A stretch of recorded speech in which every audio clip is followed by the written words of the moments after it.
else I can give you. So what made you start saying, you know what, I could do this too? Oh, like after like meeting a couple others, after like practicing from some YouTube beats and being like, okay, I can write a 1-2, making a few people hear it, being like, okay, it's not too bad. I read some songwriting books. Like I go online to find the PDFs because I was like, I don't have money. Read through those, figure out what hook is, what the verse is, like what all of that stuff means, like song structure. There's some long ass books, but I was that obsessed. I was like, I'm gonna read all of this because I want to know everything as much as I could know. And then I just did that until I was confident enough to like start writing myself. Then I had a friend who was in like the Boys and Girls Club. They had like an after school like recording program. Okay. So he got me into that. So I was like, okay, now I can actually hear myself. Hated my voice. Thought it was terrible. So I had to get past that. Being in the booth, you know, like writing, record, and then being in the booth is a whole different thing. It's a complete different animal. I was like, what? Yeah. So I had to learn that. So yeah, it was a process. Wow. And then you got Bashment Trap, right? Now, very good album, right? Thank you. I especially like the song, what's the one I have here? Pray.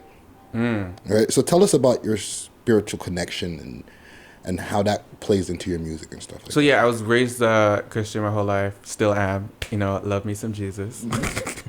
Like it just, that's what I do when like I tap out of, like when other things like aren't working, like what I hold on to keep me motivated, to keep me going, like think about like, you know, like someone still got my back. Like someone still has me despite like all the terrible things that are going on.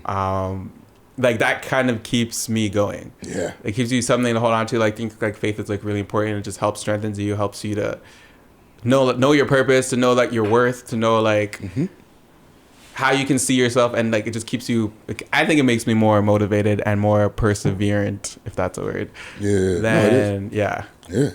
So like that song was more because like that's literally what I do, like when everything goes to shit. You pray. Because I'm like, what else am I gonna do? Dope. And like, what was it like putting an album together for the first time? Because like not many people that we interview, or not just that we interview, but like in this game these days are putting out full projects, right? They'll put out loosies, you know, video here, video there, and then you go through their Spotify profile, and there's no discography, see more or anything like that, right? Where you put together a project, you know what I mean? So what was that like? So it's not my first project. But putting my first EP in 2017 was really like written in 2016, came out in 2017. That was interesting because I've never done anything ever. So like putting together a little EP was like 5 songs. So it was like cool to like write it, put it together, hear it all combine. Ad-libs, this, harmonies, blah, blah, blah, blah. I was like, okay. Kind of got a little bit of a feel for making tours a little project. Then like the year after, I was like, okay, I'm just going to focus on singles, kind of figure out what I want to sound like. So did like different like kind of sounds. And after that, I think last year is when I put up my first actual project, full-length project. And even that was also an experience, like figuring out what you want for the sound, figuring out like how you want things to come together, what you want to talk about. I'm just like, I was like, it was only 9 songs, it was still a lot. So I think that prepared me for this one, where this one I was like, okay, I've done like one project now, okay, I think I kind of know what I'm doing. Figure out the focus that I want for this, figure out different collaborators, and bam, bam, bam, bam, bam. And like, how do you approach making a song? Self-love is the remedy. Tell yourself you're excellent. Everything like, are you got an idea in your head and like you got a melody going on and you're like, I need to go find a beat for this? Or are you listening to beats and you're like, boom, you get the inspiration to write to the beats? All of the above. All of the above. So I'll either wake up in the middle of the night with some melody and I can't sleep, so I'll record that on my phone. Nice. I'd be on the TTC and things come to me and I'll record on my phone. Someone will send me a beat, or the producer that I'm working with will send a couple and I'll be like, oh, this one. Boom, 10-minute song done. Or like it'll take a while, a couple months here and there, you add a word, add a few things, then it's done. Or I'll have like, I know what I want and I'll send them like 3 reference tracks. I'll be like, it needs to be like this feel, but like kind of this sound with like this. And like they'll create something, I'll be like, okay, that's what I want. And then I kind of like put the vision of the song from there. Nice. And tell me about Afro Wave T.O. Oh, okay, Afro Wave. Afrowave TO also came about because after like starting to put out music, starting to do little projects, I'm just realizing like I'm like, where's all the other like Caribbean artists or anything of that sort? Yeah. I'm like, I can't be the only one. Yeah. So I'm just like, most events that I go to were other hip hop events, R&B showcases, or pop, country, rock, whatever. So like, there's never really anything where I'm like, okay, you're gonna go hear some like dancehall, you're gonna hear some reggae, you're gonna hear some Afro beats, you're gonna hear some reggaeton. Like, and that's what I listen to. So I'm always listening to dancehall. I recently been listening to more like UK Afro beats. I'm also listening to reggaeton, even though I don't know what they're saying, but I love it. Yeah. So like I'm listening to all these things, and I'm like, I've seen how they're like taking over the world pretty much. But like we're in Toronto, the most diverse city in the world, and I'm like, but there's no real spaces with these sounds in them. Yeah. So it's like, I guess I kind of keep complaining about it, or just start making them.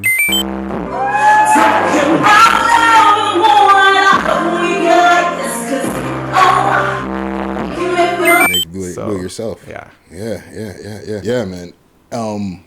It's true because like even with like what we do, so we love hip hop, right? and we interview so many hip hop artists, but I could count on one hand how much people we've interviewed in regards to like the reggae scene. Like we've interviewed Black's Done the Place, a reggae DJ. I think that's it. You know what I mean? And it doesn't make sense because like the top like pop like dancehall artists that were like Vybz Kartel, Spice, Shenseea, they have like top listeners in Toronto. Like people from Toronto are listening to it. People from Toronto are Caribbean. Reggae. People are like, I'm like, I don't understand. It doesn't make any sense. So why do you think that's such a hard thing for like reggae artists in Toronto to emerge? Because I know there's enough reggae artists. Trinity Crispin been putting this thing from time, right? And I know there's more, but that's like the only name I could draw for right now. Isis is a big one too. Yeah. I don't know the reason. What was the name? Isis? Yeah. Okay. Isis and Exco Levi. Okay. Yeah. I've heard of Exco Levi. Yeah. He's been dominating the Juno reggae. Okay. So who are some of your Canadian influences before we even get to any influences? That is a hard question. I don't. Like, I think the most Canadian influence I have is Tory Lanez and Drink. Yeah. Those are the most Canadian influences I have. They're taking it the furthest as far as, like, people who do reggae as well. Yeah. Like, wow. Wow. And then even influences, period. Like, influence, period. Like, so, from the UK, I love Afrobeat. I love J Hus, Stefflon Don. Okay. Alicia Harley.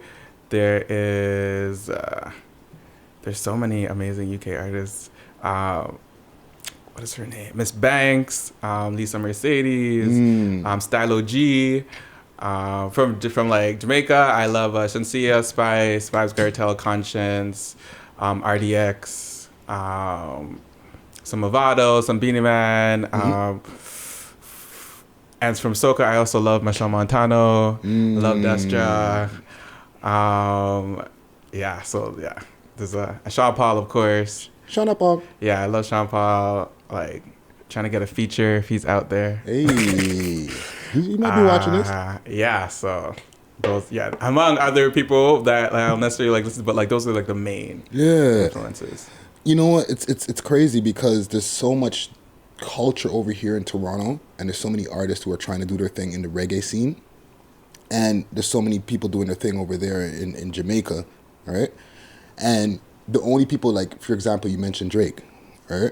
He's gone through some issues in the past, like with Vybz Kartel, or not Vybz Kartel, Mr. Vegas, when he was saying that Drake was culturally appropriating the reggae scene, or not culturally appropriating. That's what he was taking from the reggae scene and not giving anything back. Cultural appropriation, basically, right? Do you feel that there's some kind of a divide between the reggae scene in Toronto and in Jamaica, or is there any kind of unity? I'd say they're just different. I'd say we kind of have an advantage, like being here, like having access to North America, understanding how North America works. Like, a lot of people like in Jamaica, they don't. It's very different. Like, it's just different. Like, it's all, you can't really compete on the same way. Like, it's just not the same. There's different opportunities. There's different resources. A different lifestyle. Like, I would say it's just not even like the same to really compare. Yeah.